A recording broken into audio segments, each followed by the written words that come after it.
Hey everyone, welcome. We are here having a conversation with Pastor Robert Nuebert of First Lutheran in St. Helens, Oregon. My name is Pastor Melissa Reed. I'm one of the Bishop's Associates for the Oregon Synod. My pronouns are she and her, and I'm grateful to be interviewing you, Pastor Robert, and welcoming you a couple years late to the Synod. You arrived here in 2002 and have served two interims. 2001. 2022. Did I say 2002? Yes. Getting old.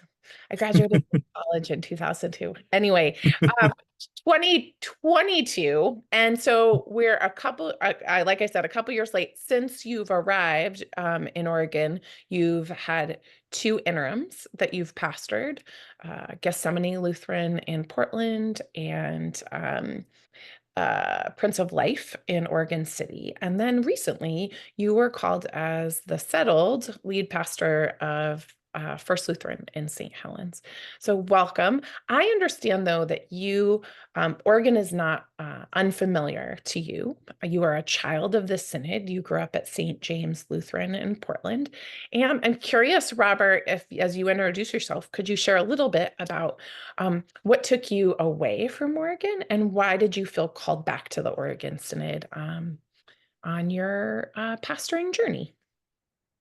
Yeah, thank you. Thank you for welcoming me here. Again, my name is Pastor Robert Newbert, and my pronouns are he, him. Um, what took me away is that my wife and I, once we graduated college, when I got my bachelor's and she got her doctorate, we both were looking for how are we going to establish our careers and or what our direction we're going to go. And my wife got accepted for a position at the National Institute of Health in DC. And so I decided that as I was kind of pursuing a call to ministry at the time, that I would apply for Gettysburg Theological Seminary, now known as Theological Seminary, and which I was very excited to do because I've majored in history at Portland State. So it was really neat to go and begin my journey towards becoming ordination in a place where history was alive. And so that was kind of what took me away was the support her and also just wanting to see a little bit more of the US. And after spending time in Maryland and Pennsylvania, and then jumping down to Utah for an internship, and then jumping up to Wisconsin for a good 10 years and doing two calls out there, we felt it was time to find something new.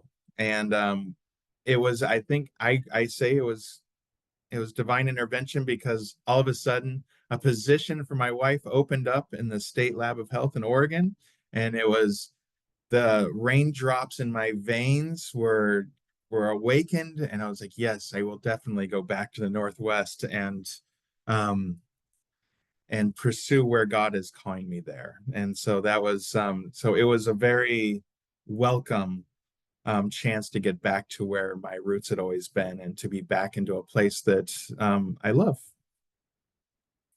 Beautiful. Well, we're glad to welcome you home.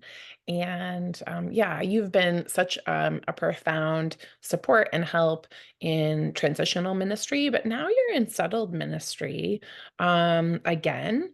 And I'm wondering for you, and you were just called in the last how long has it been since you've 6 months. month. That was what I was going to guess.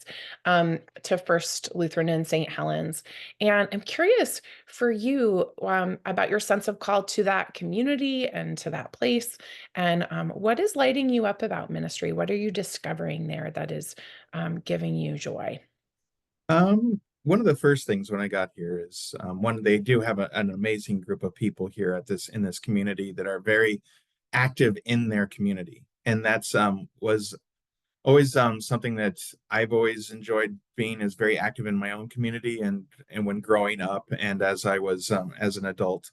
And so coming and being part of a congregation that really sees themselves as a center of the community.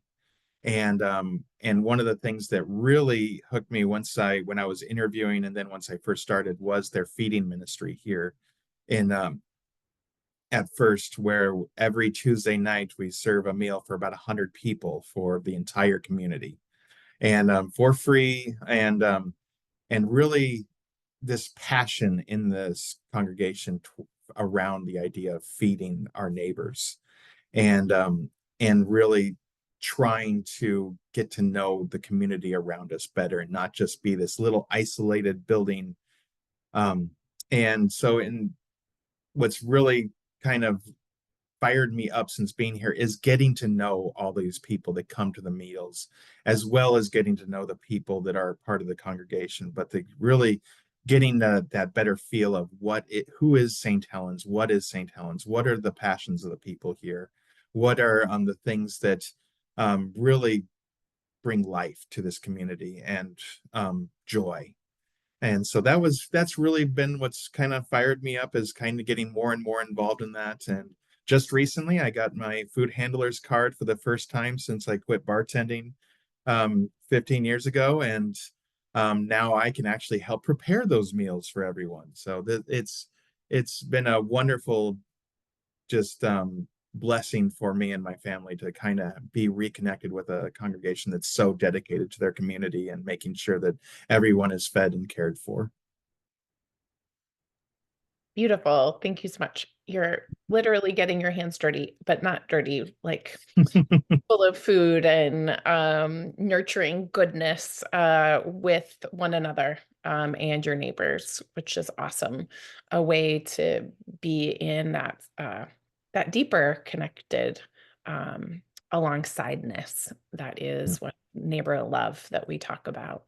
I wonder, yeah, I maybe I'm getting some inklings of this already, but I'm curious for you. You're not only a pastor, but you're also a human being that walks through the world and interacts with others and creation. And I'm curious on a day-to-day basis if there is a way that you find yourself experiencing God, experiencing the divine or the holy um, in your daily movements and walk. So this is gonna come off a little weird, but back many years ago, somebody introduced me to this little essay that was it was written by the guy who did the Dilbert comics. And it was basically a thought experiment where he had this idea that um, all of time and space was this idea that the big, well, starting with the Big Bang was God blowing up God's self, and that created the universe. And that every one of us, every living thing in the world, every product of matter is a piece of God and that the point of life and the universe is about God trying to put themselves back together. And I've always thought that that was an interesting idea. I don't know if I truly believe that God blew themselves up, but that's and that's another topic. But what that instilled in me after I read that was this idea that God is in everything, that there is a piece of God in all of us. So when you say where do I experience God in my daily life? I think the most is when I see different people with differing viewpoints, differing ideas coming together in some way and seeing the humanity within each other and seeing people learning to care and to understand something that they had once dismissed. And because when I see that and I experience that, it's like God coming back together, that there is a a holy force, if you will, that's drawing people back together. And it's kind of that, and so that's basically it. So That's beautiful. Yeah, it's a creation story, right? Hmm. And, and a healing story and a reconciliation story, a remembering a salvation story. So thank you so much for that. I think I will probably enter my day from here looking for those sparkles of the divine in each person I meet. And it's a hopeful image, I think, especially in these times. So I really appreciate it. It gives me it's gospel to my heart. So that seems important. So thank you, Pastor Robert. It's so good to be with you. Welcome to the Oregon Synod 2 years late. Thank you. Uh, Say hi to everyone. Say hi to Pastor Robert as you experience him in this wild web of the Oregon Synod. Thank you. Bye.